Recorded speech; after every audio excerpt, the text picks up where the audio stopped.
Alright, we are here in beautiful sunny Florida, and today, fight fans, we are going to be breaking down Invicta FC 22, Evinger versus Kunitskaya 2 in Kansas City, Missouri. Yeah, man, breaking down an Invicta this week. Obviously, there's no major MMA events going on this week besides Invicta. And you know how we do things over here. We want to keep that video train rolling. Not only that, man, I'm a huge fan of Invicta. I mean, I know a lot of people shit on Invicta and say it's just low-level women and it's just boring. I can't sit through that, but man, I love this promotion and I'll give you a couple reasons why, man. Well, first of all, that past event they just had, Invicta FC 21, easily one of my favorite MMA events of the year so far. I mean, there was tons of finishes, tons of wars, tons of weird stuff going on. One of those fights had all kinds of controversy in it. Lots of great prospects: Megan Anderson, Andrea KGB Lee, Aspen Ladd. It's just good stuff, man. And if you look at the UFC women's roster, half of those ladies came from Invicta, so if you watch Invicta, you're gonna get a head start on coming to know these women who will be brought into the UFC one day, and that's tons of knowledge to just get early right there. And not only that, it's just fun stuff, man. I will give huge credit to their matchmaking.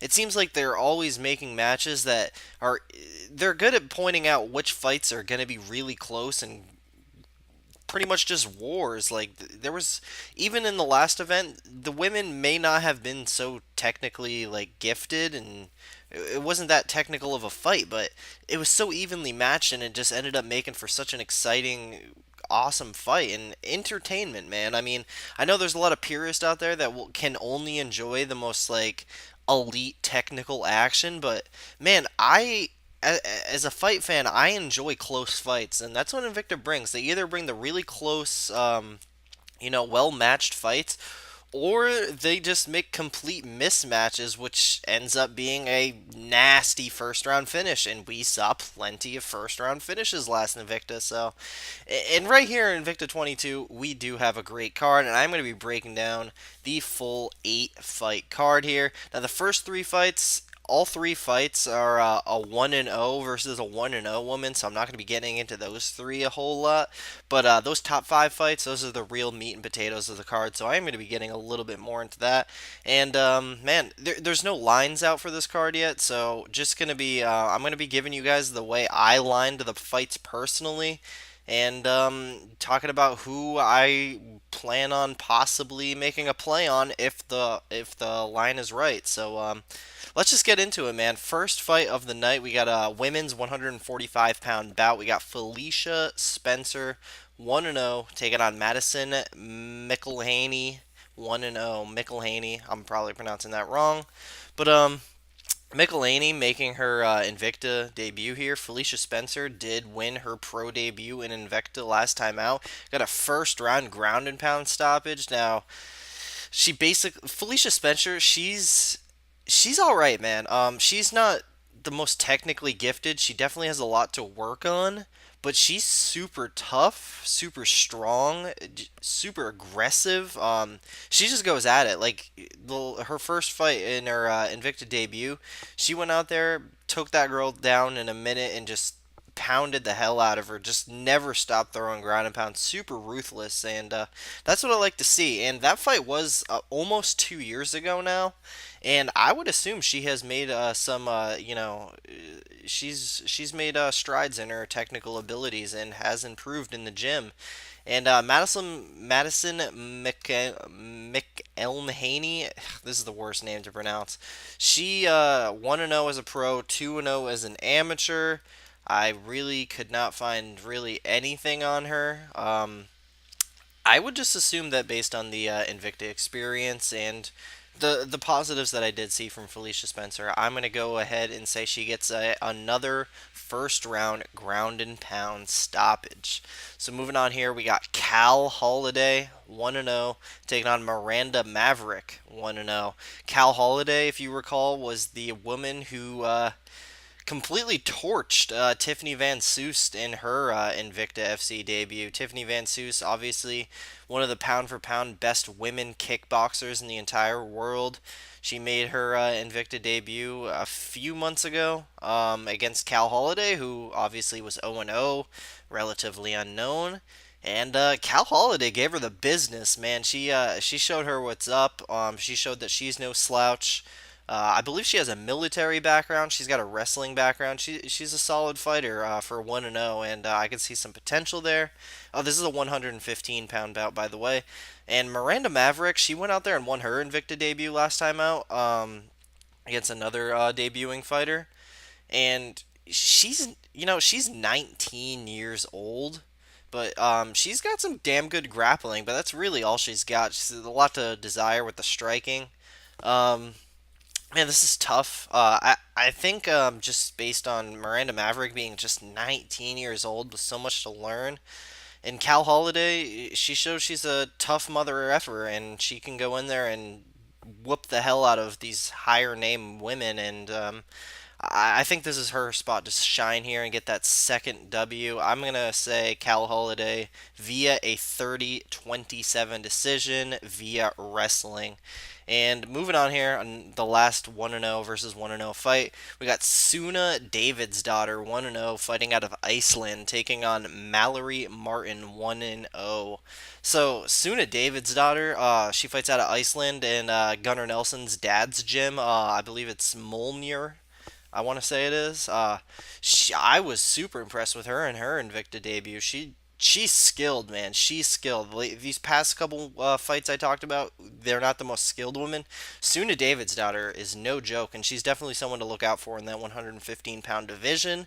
Now, I don't know much about Mallory Martin, but shout out to Will Martin. He was giving some praise to Mallory Martin. I was talking to him. He had some good things to say about her. Little research I did, she does look like she's good, but I think Suna Davidsdotter is just a prospect to look out for. I think she can get this done on the feet. I think she can out grapple Mallory Martin, and I like her a lot, man. She is someone I definitely am going to keep my eye on, and when she gets that call up in to the UFC in a couple of years, I'm going to be the one to say I've been looking at this girl for a very long time. She's very skilled, so I'm going to go ahead and. Man, I'm gonna say decision. I'm gonna go with Suna Davidsdotter via a 30-27 decision. So moving on here to the real, meat and potatoes of this card, the top five fights here, where I actually did set my own personal lines. We got Amber the Bully Brown 6-3 taking on Ashley Smashley Cummins 4-3 in a strawweight bout. Amber Brown, she's savage, man. She's got a lot of stuff to work on technically. Obviously, you saw that when she fought Hamasaki for the atomweight title. She's got a lot to work on technically, but she's super tough, super fucking strong, man. She's just brutal. I mean, the bully is just the perfect nickname for her, and most of these. Lower level girls, she's just going to be able to go out there and smash. And Ashley Cummins, I'll read off her record for a sec. All of her losses are to notable women. So she starts off her career 3-0, then goes out there and gets finished in the first round by Joanne Calderwood, then loses a decision to Emily Kagan, who was also on that season of Tough with Joanne Calderwood. Then she loses a decision to Alexa Grasso, who's still a highly touted prospect. And then she loses her tough fight to get into the house in the most recent season, Joanna versus Claudia season. She gets stopped in the second round by Lanshana Green. And then she goes out and wins her last fight, submission against Nicole Smith in Bellator. So Ashley Cummins has been around, fought for three big promotions now. But she's losing to all those really high level women for a reason. She's not that great, man. She doesn't really have that athleticism. She's not that technically gifted, and I like Amber Brown to just pretty much bully her for 3 rounds here. So my official pick is going to be Amber Brown via a 30-27 decision, and I don't see. I have a hard time seeing Ashley Cummins win this fight. I actually set my line for Amber Brown at minus 280. And really, anything better than minus 250, I'm going to be looking to parlay Amber Brown up.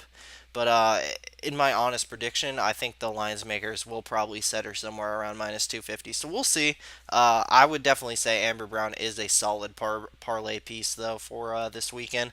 But moving on here, man, we got Jin Yu Frey, 5-2, taking on Janessa Morandin, 9-0.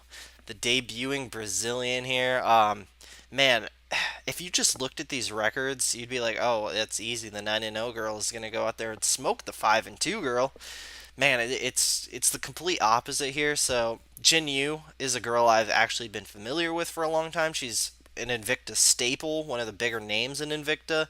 Very, very good fighter. Man, she's coming off that title bout against Hamasaki for the atomweight title. She was winning that fight, man. She won the first round clearly. Then the second round, Hamasaki started to warm up a little bit, and it was a lot more even of a fight.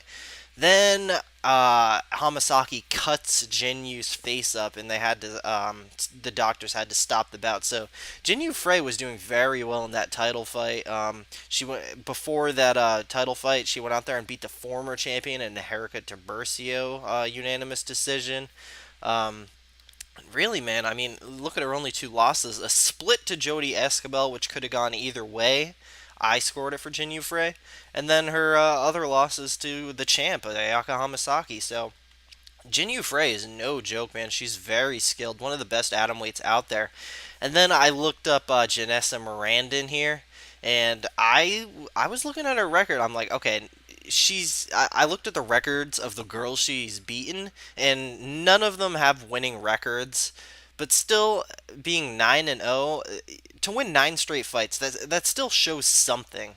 Um, and then I started watching her fights, and man, I'm unimpressed by this girl to say the least. She's not good at all, man. I'm just being honest here. Now, she's very easy on the eyes. She's a very, very good-looking lady. She's super. She's like 19, 20 years old, so there's still a lot of room to work on. A lot of room to work on her skills. Man, the she's she just doesn't have anything that impresses me, man. I mean, these girls that she beat in that 9-0 record, they must have just been the canniest of cans. And I think here, man, I think making her USA debut against a super, super skilled fighter in Jinyu Frey, who's been around the block and faced the elite of the elite, coming off a fight against the number one pound for pound 105 pounder in the world.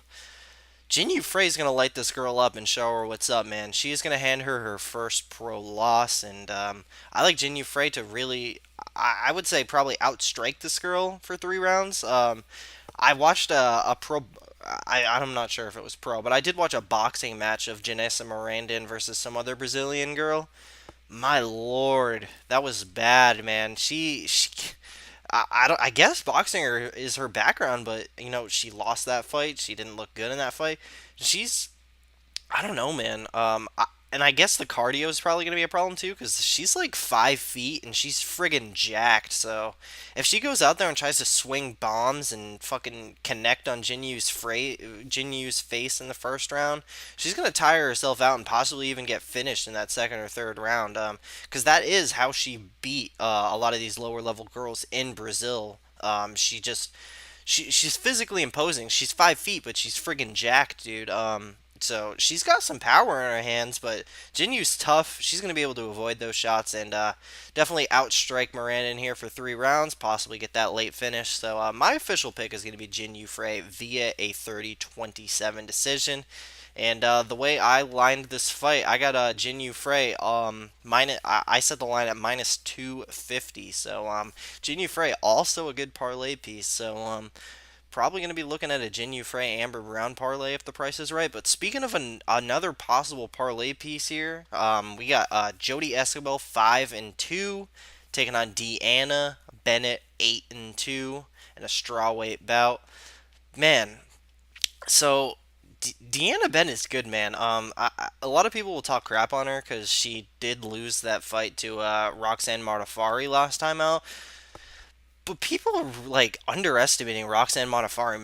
Roxanne Modafferi, sure, she's older and she's got some miles on her, but it's basically a whole new woman ever since she went to Syndicate MMA. She's just completely turned around her striking, just became a whole different fighter. She's good, man. She's friggin' good, and that was at 125 pounds. And Deanna Bennett's a 115 pounder. This fight is at 115 pounds, and Roxanne Modafferi is a girl that used to fight at 135 pounds. So it was kind of like a size thing and an experience thing there. So I don't hold that loss too far against Deanna Bennett.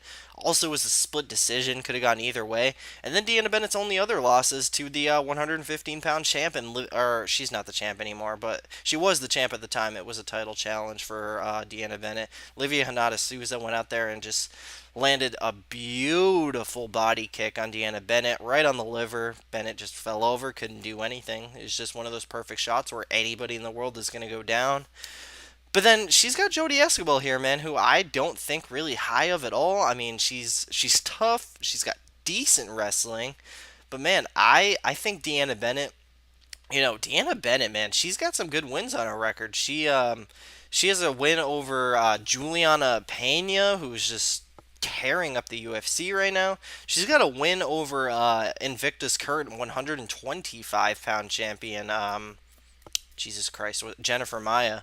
So Deanna Bennett, she has good wins on her record. It's just a little bit of a losing slide at the moment, and I think Jodie Esquibel is a perfect matchup for her to get back on that winning track. I like Deanna Bennett to go out there, stuff takedowns, and outstrike Esquibel for 3 rounds. And my official pick is Bennett via a 30-27 decision. And the way I lined this fight is Bennett minus 180. And we'll see what the line looks like for that one. So getting into the co-main event and main event, which I think is just a lot more closer of fights, we got the co-main event between Ayaka Hamasaki, 14-1, taking on Livia Hanata Souza, 9-1, in a 115-pound bout. Easily the best fight on the card. Easily one of the best women's fights they can make outside of the UFC. Ayaka Hamasaki, the number one 105-pounder in the world, the Invicta 105-pound champion. She's coming up here to 115 pounds, and she's got a tall task ahead of her in Livia Hanata Souza, who obviously is the former 115-pound champ for Invicta. Obviously, Angela Hill took that belt off of Souza. Now Angela Hill's in the UFC, and I really don't know why Invicta hasn't made this the fight for the vacant 115-pound title. I mean, it blows my mind. You got the 105-pound champ taking on the former 115-pound champ. So I have no friggin' clue why they just didn't make this the title fight. But getting into it, man, this is so tough. Livia Hanata Souza, she's got a decent size advantage here, but I would say Ayaka Hamasaki, she's the more skilled fighter, and more often than not, I'm gonna go with the more skilled fighter. I don't know, man. This is tough for me because there's a lot of factors in here. This is a hard fight to read. We haven't seen Ayaka Hamasaki at 115 pounds. This is tough. And by the way, Ayaka Hamasaki, 14-1. Her only loss is at 115 pounds to Claudia Gadelha. So it's Ayaka Hamasaki's been around. But the thing is, I am gonna ever so slightly go with Livia Hanata Souza here. Ayaka Hamasaki, she is 34 years old. This is not her weight class. Livia Hanata Souza, this is her weight class. She's got a chip on her shoulder after losing her belt to Angela Hill. I think she's going to go out there and try to make a statement, give it everything she's got. Ayaka Hamasaki, the thing is, she probably is the better striker than Livia Hanata Souza, but Livia Hanata Souza is the more dangerous striker. Obviously, I just talked about that body kick she landed on Deanna Bennett, so I could see some dangerous stuff there from Souza. And then on the ground, so Ayaka Hamasaki has the wrestling advantage. He can absolutely take down Souza. But I think Souza has the superior jiu-jitsu. So this is just crazy matchup. I'm going to try to stay away from betting on this fight so I can enjoy it as a fan because I love this fight. I will say it over and over how great I think this fight is. My official prediction, I'm going to go with Livia Hanata Souza via a 29-28 split decision. That's just how tough I think this fight is to pick. The way I lined it at Livia Hanada Souza minus 130. I think the only way I'm going to end up betting on this fight is if Livia Hanada Souza is an underdog. So maybe plus 110, I'll take that shot. But man, really recommend at least tuning in for the co-main event and main event here because this co-main event is bonkers. I cannot wait for this. So moving on to the main event of the evening. Got the 135-pound champion defending her belt here, Tanya Evinger, 18-6, taking on Yana Kunitskaya, 9-2. So man, obviously, if you're not familiar with the last fight, so it was only 2 minutes, so I'll just briefly explain it here. So it starts out, Tanya Evinger, she just bull rushes this girl and gets a nice little takedown there. She starts working on the ground. She gets a little too over aggressive with the ground and pound, and Yana Kunitskaya, she locks up an armbar. She gets the armbar nice and locked in. Tanya Evinger stands up and she puts her foot on the face of Kunitskaya while trying to get out of the armbar, and that's perfectly legal to have your foot sitting and grinding on the face of your opponent. And the referee messed up there. He warned Tanya and made her get her foot off of Yana Kunitskaya's face. Shortly thereafter, Yana Kunitskaya did tap Tanya out, and so Yana at the time was the new Invicta 135-pound champion, and then the Athletic Commission overturned the result because of the referee error. I'm kind of torn on that. I'm not sure if that was the right decision. Um, we'll see. I'm glad they made this rematch. Really looking forward to it. Um, it's tough, man. So I do think Tanya is the more skilled fighter here, pretty much everywhere, I'd say. But Yana Kunitskaya, she's a tough Russian. She's a lot younger. She's definitely got a chip on her shoulder here after pretty much winning the belt and then getting it taken away from her. She obviously showed that she's very, very good on the ground at locking up an armbar from the bottom there on Tanya. But I think Tanya's going to go out there and make the correct adjustments here. I think she's going to be a little bit more careful. She's not going to shoot in for takedown right away like she did in the last fight. She's going to go out there and try to outbox Yana for a little bit, then mix up the takedowns. And what I really think is going to be the key here is probably those championship round experience for Tanya Evinger. I see her getting a late fight submission, maybe fourth or fifth round. We haven't seen what Yana Kunitskaya's cardio looks like. And Tanya Evinger, tough as hell. She has those late fight finishes, tons of 5 round experience. She's going to be wearing on Kunitskaya over the course of 5 rounds. So I see a late finish here for Tanya Evinger. Not with the most confidence because, like I said, she is an aging, regressing fighter. Yana is an up-and-coming Russian. Obviously showed how lethal she is, even defensively. She, I mean, she pretty much armbarred Tanya Evinger in the last fight. She pretty much won that last fight. So I can't pick Tanya with the most confidence here, but I think with her experience, she is going to go out and make the right adjustments. My official pick is going to be Tanya Evinger via a 4th-round submission. And the way I lined the fight, I do have Tanya at minus 160. So, yeah, man, decently like Tanya Evinger there. But if there's going to be a bet to make, I think if Yana Kunitskaya gets disrespected once again and set somewhere around plus 200 or higher, I got to take that shot, man. Plus 200 or better, that's an easy shot for me. And otherwise, I'm probably gonna end up staying away from this fight if it's something like the way I lined it. So yeah, man, awesome card here from Invicta FC. Want to thank you guys so much for watching, and I highly recommend checking this event out. Hopefully, I kind of like got you pumped up for it, and you want to check it out now, and you're gonna see some fun action, man. So thank you guys all so much. Remember to subscribe to the channel because there's always going to be so much fun shit coming. My UFC 210 roundtable will be out the week of that card. I'm going to be joined by Rockstar Z as always, and I'm going to be joined by Justin from UFC Bro Picks. So look out for that, man. And like the video, just takes 2 seconds, and comment below and tell me what you think of this Invicta card, man. Thank you guys all so much, and as always, enjoy the fights.